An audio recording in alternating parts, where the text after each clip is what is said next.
Bueno, en la clase de hoy vamos a ver neurotransmisión en el sistema nervioso central. Para hacer un repaso, tenemos que recordar que el sistema nervioso se divide en sistema nervioso central y el sistema nervioso periférico. En el periférico, como ya lo hemos visto en clases anteriores, tenemos el sistema nervioso autónomo y el sistema nervioso somático. Ya vimos que el autónomo, que también se llamaba vegetativo, lo podíamos dividir para su estudio en simpático y parasimpático. También hemos visto someramente lo que es el sistema nervioso somático, donde tenemos nervios sensitivos, nervios motores y nervios mixtos. En la clase de hoy vamos a ver simplemente una introducción muy general de los neurotransmisores que vamos a encontrar en el sistema nervioso central, para así en las próximas clases poder estudiar con más detalle cómo podemos modular y podemos tener una respuesta farmacológica actuando en este sistema. El sistema nervioso central se compone por el encéfalo, donde tenemos el cerebro, el cerebelo y el bulbo raquídeo, y la médula espinal. Para hacer un repaso anatómico de cómo está constituido el sistema nervioso central, tenemos que recordar que tenemos fundamentalmente la corteza, que es la zona más desarrollada y tiene que ver con las funciones superiores que diferencian al ser humano de las otras especies mamíferas. Tiene que ver con las funciones conscientes y los 5 sentidos, el lenguaje, los pensamientos, los movimientos voluntarios. El cerebelo está fundamentalmente relacionado con el centro de la coordinación e integra la información recibida de la corteza cerebral de los 5 sentidos. En el tronco encefálico tenemos el centro donde se controlan las funciones vitales, el ritmo cardíaco, la respiración, el ritmo del sueño. La médula espinal es la zona que comunica el cerebro con los nervios periféricos y conduce los impulsos tanto voluntarios como involuntarios. En el hipocampo, en el sistema límbico, este es la sede principal de la memoria y el aprendizaje y es el principal reactor de las emociones. Por último, tenemos el tálamo y los núcleos grises, que es una estación intermedia entre la corteza y el tronco cerebral y es fundamental para el control del movimiento. Y en el hipotálamo es una región donde se encuentran los centros del control de supervivencia, está el control de las funciones neuroendocrinas, que tienen que ver también con la ingesta, la temperatura y la defensa. Para hacer más sencillo el estudio de los neurotransmisores a nivel central, una de las maneras es una clasificación de acuerdo a la estructura que tienen estos neurotransmisores. En base a este criterio los podemos dividir en aminoácidos, monoaminas o otras sustancias, que tenemos un amplio grupo de diferentes sustancias. Los que vamos a ver hoy como aminoácidos tenemos inhibidores, como podemos tener el ácido gamma-aminobutírico y la glicina, los excitadores como el glutamato y el aspartato. Con respecto al grupo que se definen como monoaminas, ya hemos visto algunas cuando estudiamos el sistema nervioso periférico, como la acetilcolina y la noradrenalina. En este sistema de monoaminas también vamos a estudiar la dopamina, la serotonina y la histamina. Algo importante es que el conocimiento de estos neurotransmisores a nivel central nos van a permitir comprender cuando en clases posteriores veamos algunos grupos farmacológicos, por ejemplo el de los antihistamínicos, que se utilizan para la alergia y reacciones anafilácticas. Uno busca tener la respuesta a nivel periférico y justamente existen efectos adversos porque en el sistema nervioso central también existen receptores a estas sustancias que ocasionan los efectos a veces denominados indeseados. La dopamina, también hemos visto cuando vimos el sistema nervioso autónomo simpático, que tiene una gran importancia a nivel periférico. También van a ver que hay varios receptores de este tipo a nivel del sistema nervioso central. Y este otro grupo de sustancias muy extensos todavía se encuentra en estudio. Hay una gran variedad de distintas sustancias que tienen la característica de a veces estar en las neuronas, en las terminales, no de manera aislada o única, sino en conjunto en la presencia de otros neurotransmisores, es decir, que se produce una cotransmisión ante un estímulo de la terminal nerviosa, se produce la liberación de estas sustancias, pueden ser combinadas entre sí o combinadas con otros neurotransmisores. Para entender un poquito más, entonces vamos a empezar con el sistema de monoaminas a nivel de sistema nervioso central. El primero que vamos a ver es el sistema colinérgico, que algo muy característico es que el neurotransmisor es la acetilcolina, que ya la hemos visto en el sistema nervioso autónomo.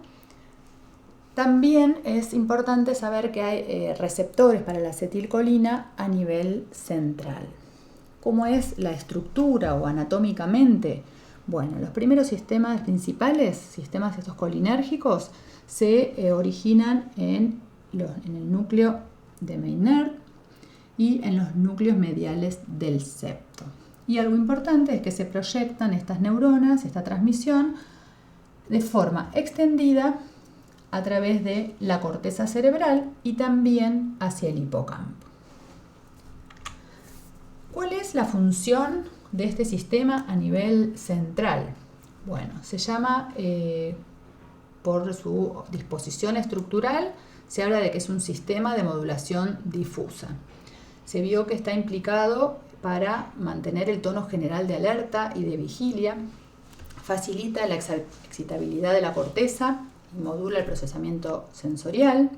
También está implicado en algunas fases del sueño y algo de lo que vamos a ver más adelante que tiene relevante importancia es que están involucrados en los procesos de memoria y aprendizaje.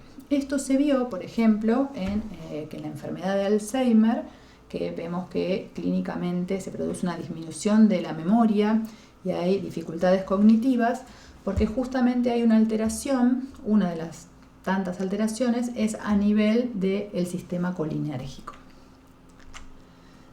Otro sistema importante a nivel central es el sistema noradrenérgico. Como vemos, este neurotransmisor ya lo habíamos estudiado también en el sistema nervioso autónomo. Y como vemos a nivel central también tiene una gran importancia. Este sistema se origina en el locus coruleus y alcanza áreas muy extensas y distantes en todo el sistema nervioso central y también en la médula espinal. ¿Cuáles son las funciones más importantes de este sistema a nivel central? También influye en el sistema de alerta y vigilia. Tiene interferencia en respuestas ante estímulos adversos como la ira y la agresión, y también así como en los estímulos gratificantes. Y también se vio que participa en la regulación que tiene que ver con los procesos de la alimentación, o sea que están implicados en las sensaciones de hambre, saciedad. Otro sistema de los neurotransmisores que también ya hemos visto en el sistema nervioso autónomo es el de la adrenalina. En el sistema nervioso central, la realidad es que todavía no se ha identificado realmente cuál es la función fundamental, cuál es, digamos, todavía las neuronas implicadas en este sistema. ¿Cómo se detectaron? Bueno, justamente porque vieron que existe la presencia de la enzima que sintetiza la adrenalina, que es la feniletanolamina N-metiltransferasa. Por esta razón, pudieron identificar que este tipo de neuronas se encuentran a nivel del sistema nervioso central. Pero la realidad es que falta todavía mucho por estudiarse porque todavía no se ha encontrado cuál es la función real que tienen a nivel del sistema nervioso central. Siguiendo con los sistemas monominérgicos, vamos a continuar con otro que es muy importante, que es el sistema dopaminérgico. En el sistema, acá vemos las 4 vías fundamentales, ahora las vamos a ver en detalle. Lo importante en este teórico es que ustedes puedan reconocer cuáles son las 4 vías más importantes en este sistema. Tenemos por un lado la vía nigroestriatal, tenemos la vía mesolímbica, tenemos después la vía mesocortical y por último la túbero-infundibular. Vamos a ver en qué participa cada una de estas vías.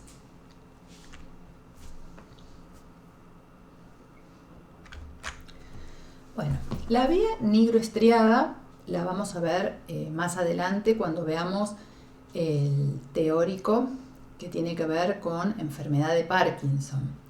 Esta anatómicamente se encuentra desde la sustancia negra y se conduce hasta el núcleo caudado hipotálamo. Y está involucrada fundamentalmente en la estimulación del movimiento intencional. Esto se estudió fundamentalmente porque en estas sustancias hay receptores dopaminérgicos y cuando tenemos sustancias que son antagonistas de los receptores D2, vemos que se pueden producir efectos clínicos muy similares a los que se producen en la enfermedad de Parkinson. Por eso se llaman pseudoparkinsonismo. Entonces, para que ustedes recuerden, esta vía nigroestriada es esencial para que el movimiento se realice de forma armoniosa y obedezca a las órdenes del individuo, porque algo de lo que se ve en este tipo de patologías cuando hay alteraciones a nivel de los receptores D1 y D2 es que los pacientes no pueden controlar voluntariamente sus movimientos. Otra de las vías dopaminérgicas a nivel central es la mesolímbica.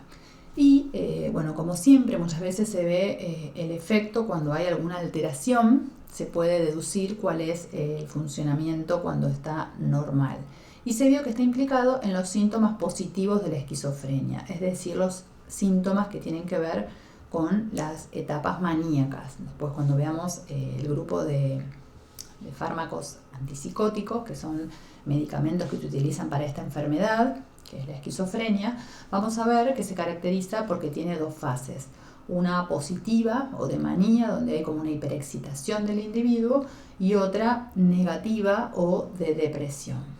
En la vía mesolímbica es donde justamente se relaciona con estos síntomas positivos de la esquizofrenia. Anatómicamente vemos que esta vía va desde el área tegmental ventral al núcleo accumbens y tiene que ver, está relacionado justamente con todo lo que tiene que ver con la motivación, las emociones y los estados de lo que se conoce como recompensa. Y vemos que están involucrados los receptores D2. Entonces, bueno, volvemos a ver, como resumen, es que están involucrados en todo lo que tiene que ver con la motivación, que es algo esencial de la conducta. La tercera vía dopaminérgica es la vía mesocortical, que esta es justamente, está implicada en los otros síntomas que habíamos visto de la esquizofrénica, que son los síntomas negativos y también en algunos síntomas cognitivos. ¿Dónde se encuentra esta vía? Bueno, tiene proyecciones también desde el área tegmental ventral, pero se dirige hacia la corteza prefrontal. Entonces tiene que ver con la cognición y también está relacionada con las emociones. Cuando hay una hipofunción de esta vía, podría estar relacionado con estos síntomas negativos y cognitivos en la esquizofrenia.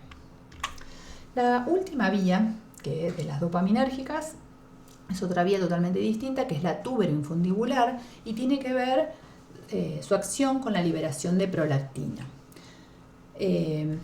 Nosotros cuando veamos justamente el grupo, digamos, de los medicamentos que tratamos, que se utilizan para el Parkinson o aquellos que actúan sobre los receptores dopaminérgicos, vamos a ver que muchas veces los efectos adversos se deben justamente a su acción a nivel de esta vía y producen una alteración en los niveles de prolactina. Bueno, ¿cuáles son los receptores dopaminérgicos a nivel central? Tenemos, como también teníamos a nivel periférico, los de la familia D1 y de los de la familia D2. Los de la familia D1 están compuestos por los receptores D1 y D5, tienen una localización postsináptica y se encuentran en el cuerpo estriado, en el núcleo accumbens y en la corteza prefrontal. Estos receptores D1, ¿cuál es su mecanismo de acción? Bueno, están acoplados a una proteína GS que activan la adenilciclasa y elevan los niveles de AMP cíclico y activan la proteína quinasa A. Por el contrario, los receptores D2 incluyen al D2, D3 y D4, y la característica es que no solo tienen una localización postsináptica, sino también que lo encontramos como autorreceptores reguladores en su posición presináptica, donde los encontramos a nivel central en el cuerpo estriado, el núcleo accumbens, la sustancia negra, el área tegmental ventral, en interneuronas colinérgicas, en la hipófisis, en la zona quimiorreceptora reguladora del vómito. Esto va a ser muy importante que lo recuerden porque hay medicamentos que justamente por encontrarse este tipo de receptores en esta zona se utilizan para controlar el vómito. Estos también están acoplados a una proteína G, pero en este caso inhibitoria, que inhiben a la adenilciclasa y disminuyen los niveles de AMP cíclico, y también se vio que aumentan la permeabilidad para el potasio y reducen la del calcio. Por eso tienen una función inhibitoria. El otro sistema de las monoaminas es el sistema serotoninérgico. Vamos a ver que este sistema se origina en lo que se llama en los núcleos del RAFE y se proyectan a toda la corteza. Algo interesante, lo vamos a ver bien cuando veamos el grupo de fármacos antidepresivos que justamente están relacionados con esta sustancia, con la serotonina, también llamada 5-hidroxitriptamina. La síntesis de este neurotransmisor se origina con el triptofano, que puede venir de la dieta, y con una hidrolasa tenemos la 5-hidroxitriptamina, que es el paso limitante de la síntesis, para después tener la acción de una L-aminoácido de carboxilasa para obtener la 5-hidroxitriptamina, también llamada serotonina. Una vez que se libera esta sustancia, que se almacena en vesículas, como vimos también con los otros neurotransmisores, es una característica, pueden ocurrir distintas cosas. Esto representa la presinapsis, cuando se libera la vesícula al espacio, digamos, presináptico y postsináptico, o sea, el espacio entre las dos sinapsis, pueden actuar sobre receptores postsinápticos que tenemos dentro de los receptores de la serotonina. El único que es un receptor ionotrópico es el HT3. El resto de los receptores, que van a ver que hay una gran variedad, después les voy a mostrar una diapositiva para que tengan simplemente idea de lo complejo que es esto, que hay muchísimos receptores, todos los demás son betagotrópicos. En la presinapsis también tenemos receptores serotoninérgicos que regulan su liberación, y algo muy interesante es que tenemos una proteína que es específica para la recaptación de la serotonina y es justamente uno de los blancos utilizados en el tratamiento de la depresión.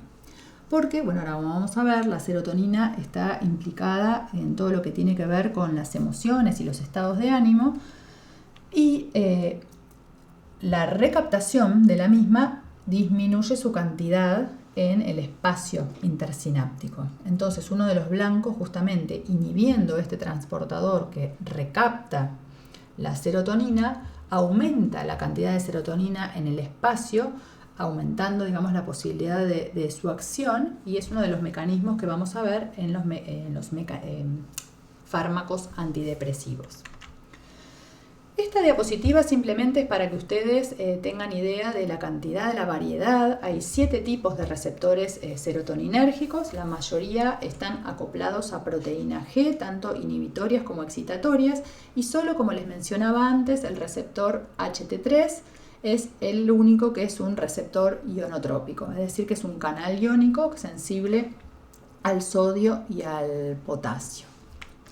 Acá tenemos otra diapositiva, esto también es para que tengan idea de la localización, que van a ver que no solo los receptores serotoninérgicos se encuentran a nivel del sistema nervioso central, sino también los podemos encontrar a nivel de las plaquetas en el fondo del estómago. Entonces, bueno, tienen a veces acciones que no son solamente centrales. ¿Cuál es el papel funcional, digamos, que se asocia al sistema serotoninérgico?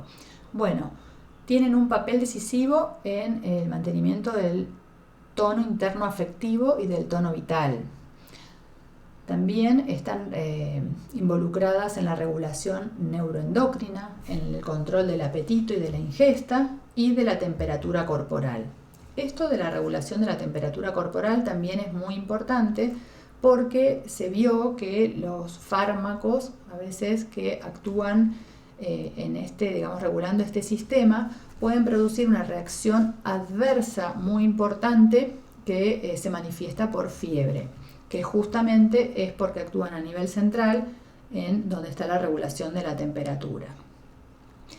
Y también tienen implicancia en la regulación del vómito, en la transmisión nociceptiva, es decir, del dolor y los ritmos circadianos de sueño y vigilia.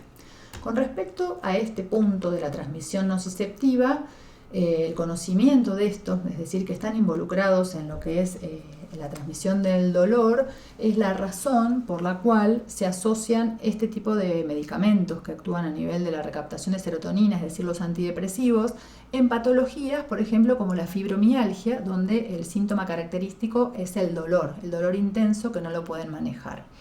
Entonces, se vio que no solo quizás por mejorar el estado de ánimo de los pacientes, sino porque la serotonina también está implicada en esta transmisión nociceptiva. Entonces se vieron respuestas favorables en pacientes con mucho dolor cuando se asocian antidepresivos, que sabemos que el mecanismo es justamente modulando la vía serotoninérgica. Bueno, el otro sistema de las monoaminas que yo les comentaba es justamente el sistema histaminérgico, es decir, el neurotransmisor es la histamina. Entonces vemos que están en el núcleo tuberomamilar y en el hipotálamo posterior. Y la activación de estas neuronas produce lo que se llama el arousal cortical, es decir, como el despertar cortical. Por eso están implicados también en cuando hay por ejemplo, bloqueo de estos receptores que pueden producir sedación o sueño, que es justamente uno de los efectos indeseados de los medicamentos antihistamínicos que se utilizan para la alergia. Uno no desearía tener este efecto central, pero como hay receptores en esta zona, es que se producen esos efectos. ¿Cuál es el papel que está asociado al sistema histaminérgico a nivel central? Bueno, justamente se sabe que tienen un control, relacionado al control del estado neuroendocrino, conductual y nutricional. Intervienen en la regulación del sueño y vigilia, por eso es que esto del efecto sedativo que tienen. Regulan la fisiología y plasticidad neuronal y también están relacionados con la analgesia, es decir, con el tema del dolor. Bueno, ahora vamos a empezar a ver un poquito una introducción de los aminoácidos, que son neurotransmisores en el sistema nervioso central. Bueno, uno de los más conocidos, de los más estudiados, es el GABA, que es el ácido gamma-aminobutírico, que es el prototipo de los aminoácidos que ejercen una función inhibitoria en el sistema nervioso central. ¿Por qué es muy importante? Porque esta función inhibitoria, moduladora, actúa en todo el cerebro y también en el cerebelo. Vamos a ver que estas neuronas GABAérgicas se encuentran en la corteza, en el hipocampo y en las estructuras límbicas. Entonces, como están totalmente difundidas, es decir, que en todas las neuronas hay, receptores GABAérgicos, esta regulación es muy importante porque cuando hay alguna patología que hace que se inhiba, esta inhibición, valga la redundancia, puede estar relacionado, por ejemplo, con patologías como la epilepsia, donde hay una hiperexcitación no controlada justamente por estos neurotransmisores inhibidores. Esto es para que tengamos una simple introducción, de cómo se sintetiza. Se sintetiza a partir del glutamato, este ácido, el GABA, y una vez que es sintetizado se introduce en vesículas, que vemos que es más o menos el mecanismo común a la mayoría de los neurotransmisores, para salir de esta neurona presináptica y actuar sobre una postsináptica.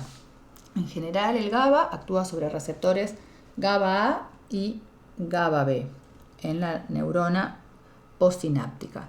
También puede pasar que una vez allí se degrade a semialdehído succínico, que se convierte en succinato, y vemos que después se vuelve, digamos, el ciclo, una vez que es metabolizado, sirve como de sustancia, digamos, para volver a tener lo que se necesita para sintetizar nuevamente GABA.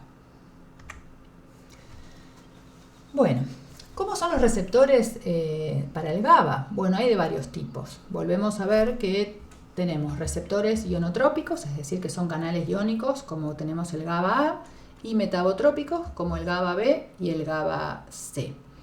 Esto después lo vamos a volver a ver, que tiene una relevancia, sobre todo los receptores GABA-A, porque en esto se encuentran los receptores a benzodiazepinas, que ustedes habrán oído hablar, que son fármacos utilizados como ansiolíticos. Bueno, justamente son moduladores de este receptor, de este neurotransmisor inhibidor. Entonces, después cuando veamos ese grupo farmacológico, lo vamos a ver en detalle.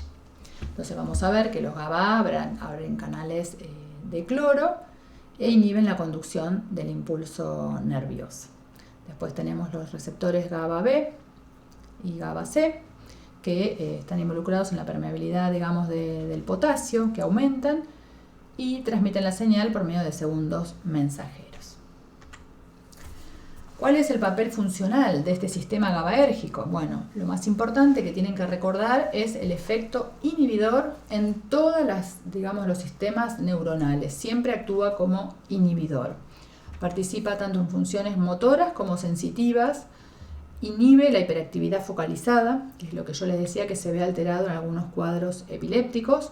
Y también tiene que ver con la modulación del estado de vigilia, la memoria y la atención.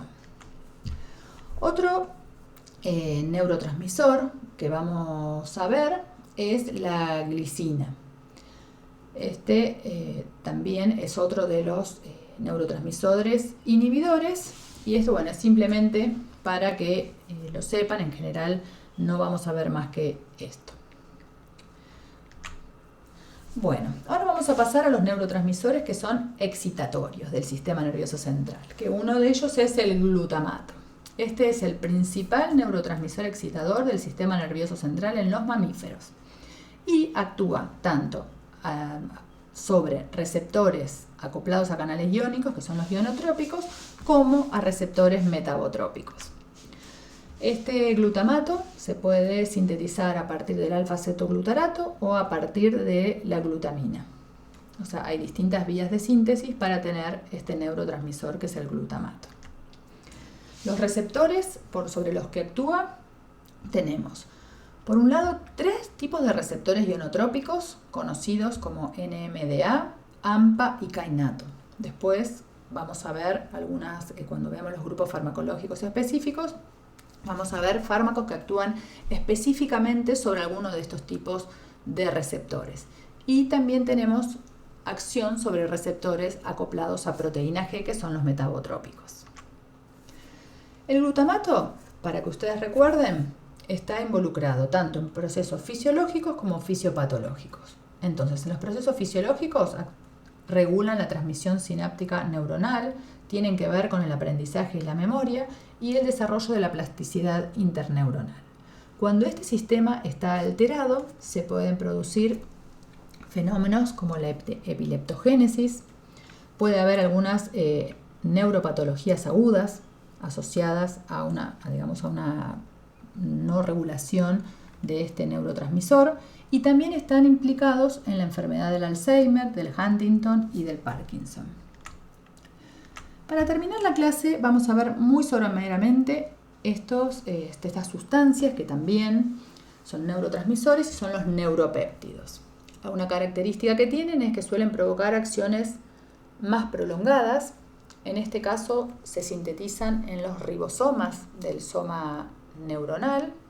A veces son porciones de grandes moléculas proteicas. Y otra característica de los neuropéptidos es que se liberan en una cantidad muchísimo menor que los otros transmisores. Se clasifican de acuerdo a acción lenta y factores de crecimiento. Entre los neuropéptidos vemos que tenemos hormonas liberadoras hipotalámicas, todas las hormonas que conocemos, los péptidos hipoficiarios, los péptidos que actúan sobre el intestino y el encéfalo, y también tenemos de otros tejidos. Esto, para que ustedes vean, es muy amplio, muy complejo y no se conoce completamente su acción a nivel del sistema nervioso central. Acá tenemos algunos ejemplos de neuropéptidos, como el péptido intestinal vasoactivo, que vemos que tienen acción a nivel del sistema nervioso central y la función es la relajación muscular, vasodilatación, estimulante, la colecistoquinina, sustancia P, encefalinas, endorfinas. O sea, hay muchísimas sustancias que están involucradas en distintas acciones a nivel del sistema nervioso central y la mayoría de las veces cuando hay un estímulo nervioso no se liberan aisladas, sino que se liberan en conjunto con algún otro neurotransmisor modulando su actividad. Bueno, esta clase, como ven, ha sido simplemente una breve introducción para que en los futuros teóricos, cuando veamos en más detalle, puedan hacer referencia a cuál es la ubicación a nivel del sistema nervioso central que están actuando esos fármacos específicos.